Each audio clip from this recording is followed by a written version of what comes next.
শ্রমিকদের মাইনা কম দেওয়ায় বজবজের Indian oil bottling প্ল্যান্টে ব্যাপক অসন্তোষ। যথেচ্ছভাবে ভাঙচুর করা হলো বাইক, সাইকেল। ঘটনায় প্রকাশ, গত মাসাধিক কাল বজবজের ইন্ডিয়ান অয়েল বটলিং প্ল্যান্টে কর্মরত শ্রমিকদের মাসিক মাইনা কম দেওয়া হচ্ছিল। তাদের অভিযোগ, তাদের প্রাপ্য মাইনা থেকে ৩০০ টাকা করে কেটে নেওয়া হচ্ছে। এই নিয়ে তারা দীর্ঘদিন ধরেই আন্দোলন করছিল, কিন্তু এদিন তাদের ক্ষোভ অগ্নিগর্ভ হয়ে ওঠে। প্রায় শখানেক উত্তেজিত শ্রমিক দল বেঁধে ব্যাপক ভাঙচুর করতে থাকে। এদের রোষের কবলে পড়ে একটি গ্যাস ভর্তি ট্যাঙ্কার। প্রচুর খালি গ্যাসের সিলিন্ডার রাস্তায় ছুঁড়ে ফেলে দেওয়া হয়। এরই সাথে প্রায় ১০০ বাইক ভাঙচুর চালায়।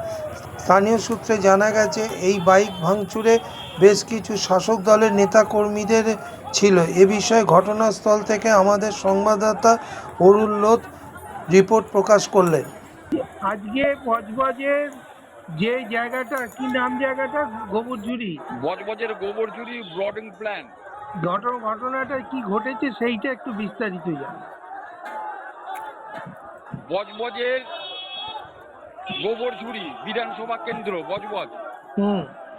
হঠাৎ দীর্ঘদিন ধরে এখানকার ঠিকা শ্রমিকেরা বজবজ ইন্ডিয়ান গ্যাস কোম্পানি এবং ব্রডিং প্ল্যান্টে এরা দীর্ঘদিন ধরে এদের আলোচনা, মিটিং অনেক কিছু করেছে, কোনো কিছু শুরু হয়নি।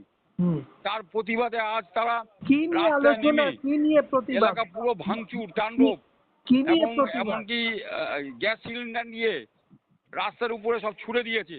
এই নিয়ে বিশাল গন্ডগোল। সন্ধ্যে ৬টা থেকে এই রাত্রি ৯:৩০ পর্যন্ত এতক্ষণ পর গন্ডগোল থেমেছে। এসপি সাহেব রাহুল গোস্বামী নিজে উপস্থিত হয়েছেন, লাঠিচার্জ করে সব গ্রেপ্তার করছেন। তারা বলছে আমরা শ্রমিক পেটের টানে আন্দোলন করেছি।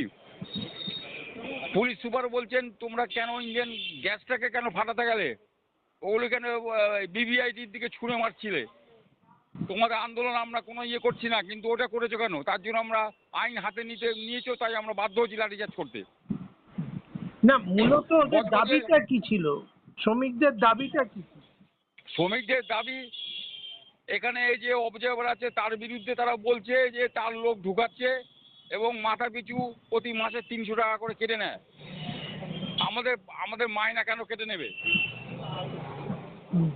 এই নিয়ে তারা প্রতিবাদ করে। এর জন্য তারা কাকে দায়ী করছে? কার বিরুদ্ধে মূলত তাদের অভিযোগ? তাদের অভিযোগ এখানকার অবজারভার, যে বজবজের যে অবজারভার, তার বিরুদ্ধে কথা বলছে। প্রচুর বাইক ভাঙচুর হয়েছে দেখছি, প্রচুর বাইক, গাড়ি। এমনকি একজন নেতা কি সানি বলে, তার গাড়ি পুরো লাল গাড়ি ভেঙে গুড়িয়ে দিয়েছে।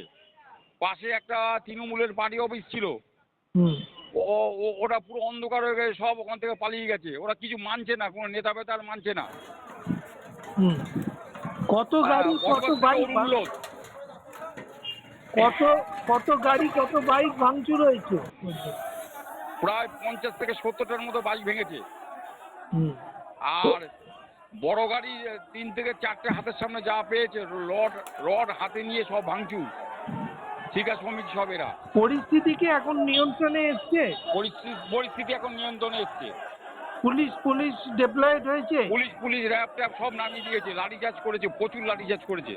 আচ্ছা আচ্ছা, ঠিক আছে, ধন্যবাদ। হ্যাঁ, ঠিক আছে।